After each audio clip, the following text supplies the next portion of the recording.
Welcome to your personal deep dive.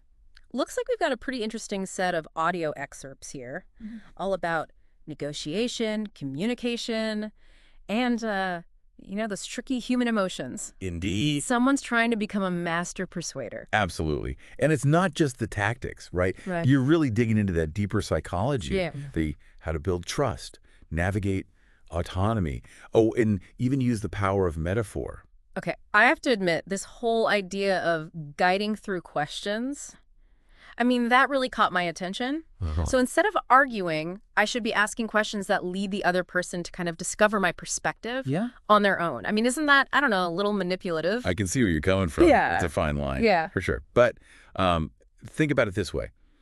When you ask a question like, why do you think my stance on this is important? You're not forcing anything. Right.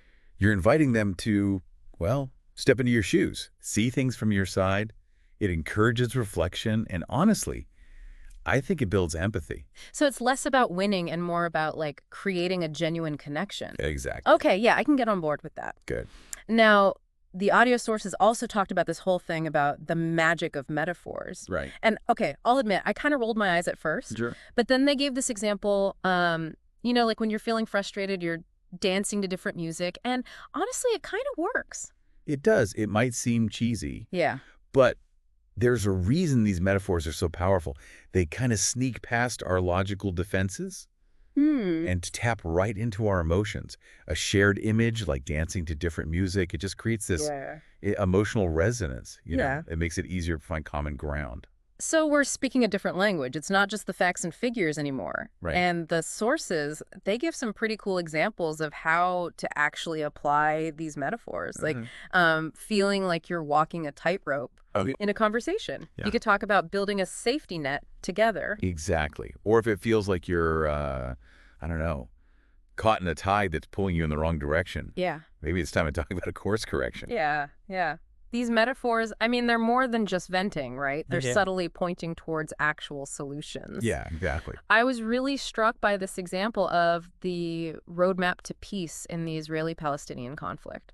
Oh, interesting. Using a metaphor like a roadmap, something we all understand, Yeah. it made this incredibly complex issue more approachable. Totally. It gave everyone that shared image, right? Yeah. A starting point. Yeah. So even if they disagreed on the specifics, Yeah. they could at least agree that they were looking at the same map. That's a powerful way to frame it. Now, the excerpts also talked about this idea of crafting a message that sticks.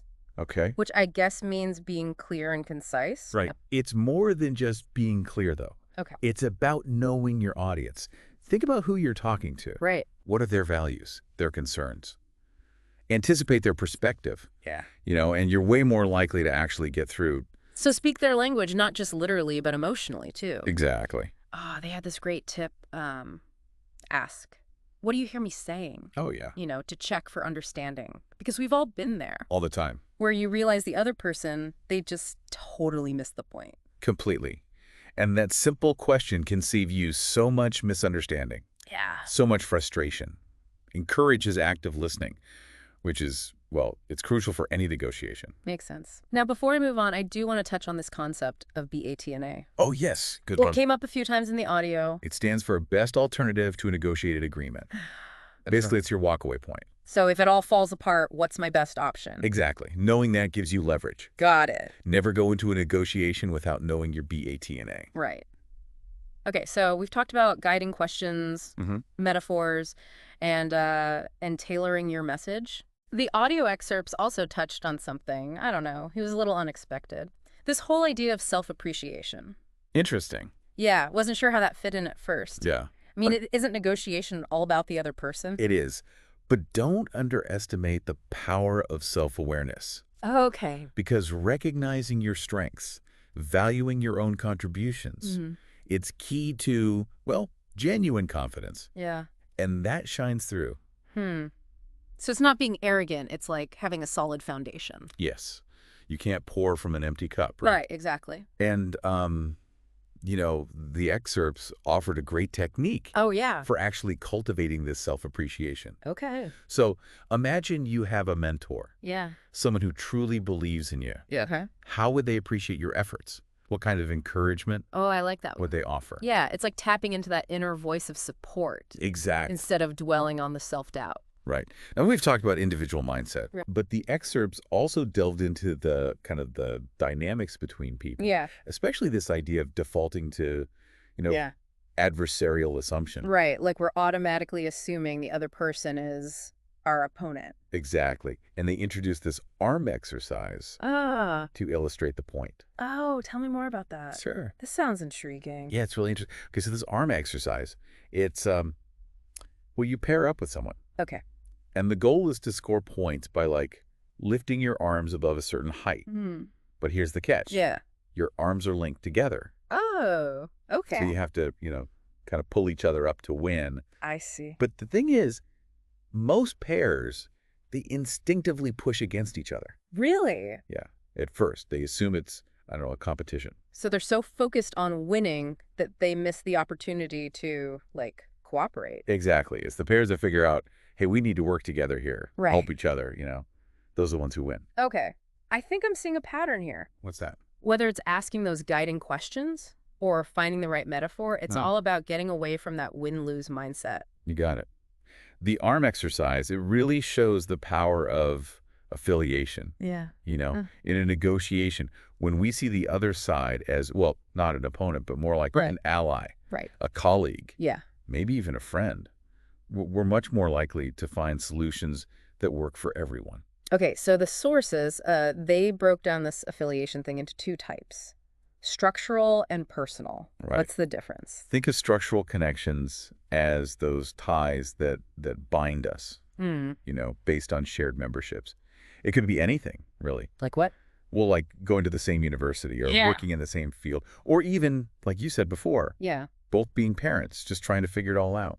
So just having those shared experiences can create a sense of camaraderie right from the start. Exactly.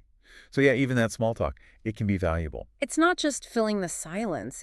Yeah. It's about setting the stage for a better interaction, I guess. It is. The sources, they even gave a pretty sobering example of, Oh, yeah. how deep those adversarial assumptions can run. Right. The story about the Serbian MPs Yes.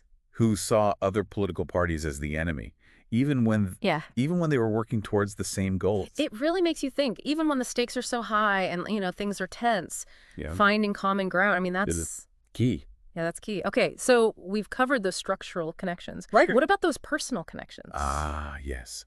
Personal connections. These are the emotional bonds we create Okay. with individuals built on, well, shared experiences, Mm-hmm.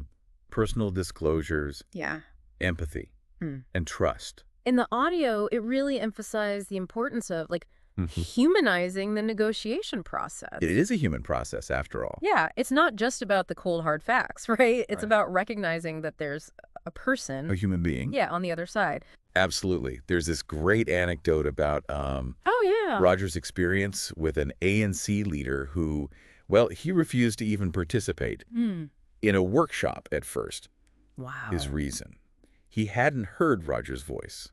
That's He interesting. needed that connection, Yeah. that trust, Yeah. before he could engage. It just shows, even in these high-stakes situations, personal connection. I mean, Yes. that can be a game changer. It can.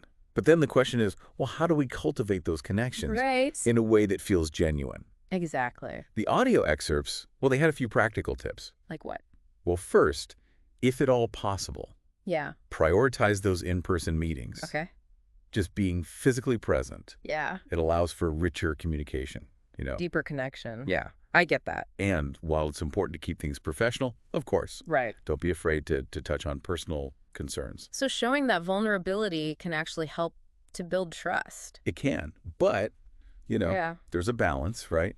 Like that, what do they call it? The porcupine dilemma. Oh, yeah. We need to find that sweet spot where we're close enough to, share warmth, Yeah. but not so close that we end up poking each other. With our quill. Exactly. Yeah. And even those small gestures, Yeah. checking in, Mhm. asking how they're doing, Yeah. showing that you care. Right. Well, those things can really help to nurture the connection over time. So all this talk about connection and collaboration, Yeah. I mean, it makes me wonder, isn't there a risk of being, I don't know, taken advantage of, being too trusting. That's a valid concern. Yeah. And that's actually where the whole idea of autonomy comes into play. Okay. This need for autonomy, for control over our choices. Well, it's a fundamental human drive. I can see that. And it can be a huge source of conflict if we don't handle it carefully. Autonomy. Yeah, I can see how, if you feel like your choices are being limited or controlled, that could lead to, I don't know, resentment, even rebellion. Yeah, think about how you react. Yeah. When someone tells you not to do something, Oh, yeah. often you kind of want to do it even more. Totally. Even if you weren't even thinking about it before. Exactly. That's autonomy. Yeah. And it's something we got to be aware of. Right. Both for ourselves and for others. So with autonomy, it seems like it's all about finding that balance, right? Yeah, it is. It's tricky. Asserting our own autonomy, but respecting, Right. autonomy of the other person. How do we actually do that? It's a delicate dance. Yeah. But the excerpts, they offered some good advice. Yeah. It starts with realizing even small decisions, they can trigger a negative reaction Yeah. if someone feels like their autonomy is threatened. They gave that example of the lawyer, right? Showing up to that first meeting. Yeah, with a draft agreement. With his whole team of associates. Like the decision was already made. Yeah. What a power move. Talk about, Yeah. starting off on the wrong foot. So how do we avoid that? How do we expand our own autonomy, but without stepping on other people's toes? Well, first, you always have the power to make recommendations. Right. Yeah. Even if you don't have the final authority. Right. Offer suggestions, present different options, be a resource. It's like planting seeds, I guess. Yeah. Letting them take root. Another powerful tool, brainstorming. Because when you separate idea generation from decision-making, Yeah. you create more space, right, for creative solutions. It reminds me of that story about Roger. Oh, yeah. And the Iran hostage crisis. He didn't have that official position. Right. And that actually allowed him to be more creative. Yeah, to explore solutions in a way that someone with authority maybe couldn't. It's funny how that works, right? Yeah. Sometimes having less authority actually gives you more autonomy. It's counterintuitive. It is. Yeah. But it shows how important it is to be flexible, Okay, so that's expanding our autonomy. What about the other side of the coin? Making sure we're respecting other people's autonomy. Well, there's this great acronym, ACBD. ACBD. Always consult before deciding. Oh, okay. Whenever you can involve the other person, right? Even if it seems small. It's like that rose anecdote. Right. Right. It wasn't even about the roses themselves, really. It's about the principle. Yeah. Of being included. Exactly. No, I know we can't always consult. Right. Sometimes you got to make a decision. But taking a moment to consider their perspective, that can make all the difference. So finding that sweet spot again. Here it is. Between being decisive, but also respectful. Right. Okay. This next concept, this one really made me think. These invisible stakeholders. Oh, interesting. Yeah, it's easy to get so focused on the people, right there in the room. Yeah. That we forget about everyone else who might be affected. Right, like employees or... customers. Yeah, customers, fans. Even future generations. It's like building a house on a shaky foundation. Right? Exactly. No matter how beautiful it is, if the foundation is weak, it's not going to last. So how do we make sure we're thinking about these invisible stakeholders? Well, create systems, right. We're getting their input. Like what? Committees, surveys, suggestion boxes, and, keep them informed. To keep them in the loop. Even if you can't consult with them directly. Right. Transparency, that goes a long way. Yeah. Thinking back to everything we've talked about today, it seems like communication is really the key to all of this. It is. It's the foundation. Drafting a clear message. Yeah. Checking for understanding. Right. Keeping stakeholders informed. I mean, good communication. It's essential. Yeah. And a big part of that is learning to trust, not just our heads. Our guts. Our guts, too.